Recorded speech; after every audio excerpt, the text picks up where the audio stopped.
there was a striking and unhappy illustration of the way that Bengalis are taking their revenge at a meeting held at Dhaka's stadium to honour the heroes of the Mukti Bahini. Abdul Qadir Siddiqui, once an ordinary soldier in the East Bengal Regiment, raised and led 12,000 guerrilla fighters in a large area surrounding Dhaka. In his speech, the hero of Tangail, as he's known, vowed that his men would not lay down their arms until Sheikh Mujibur Rahman came safely back from his prison in West Pakistan. But he appealed to his men, who stood with rifles and machine guns policing the meeting, not to take revenge on those who had oppressed them, and not to flaunt their arms in the streets.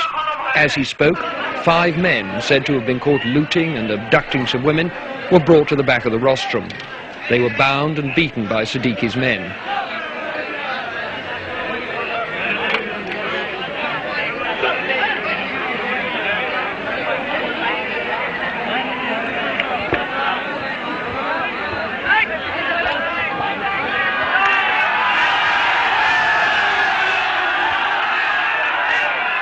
They clung desperately to an officer whom he had asked to put a stop to the violence.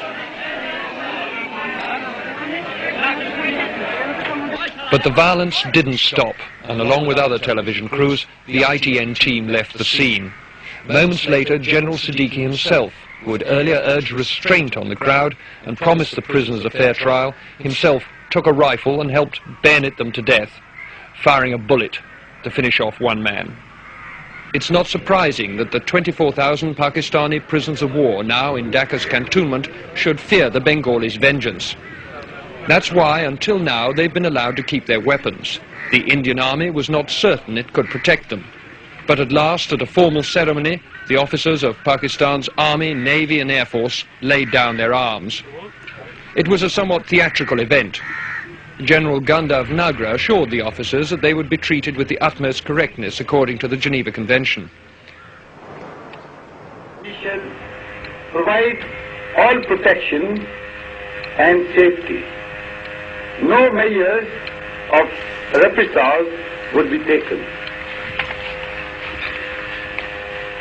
Free boarding, messing, medical facilities will be provided to you all and all your ranks. Then, on the command of their own senior officer present, General Mohammad Jamshed, the leaders of Pakistan's defeated army laid their pistols, Sten guns and rifles on the grass in the final token of surrender. I asked the Pakistani Chief of Staff, Brigadier Baghir Siddiqui, what he'd felt about the ceremony. Well, it's all right. Part of the game, I suppose. It didn't cause you any qualms? Well, you know, you can understand our feelings.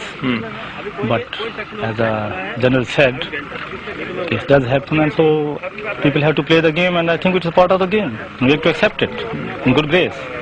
Why did you, in the end, surrender? Because for the consideration of the human lives. Could you have fought on? We could have fought on for a long time, not less than 30 days. With due military ritual, the war in the East had been brought to its ceremonial conclusion. Richard Bindi, News at 10, Dhaka.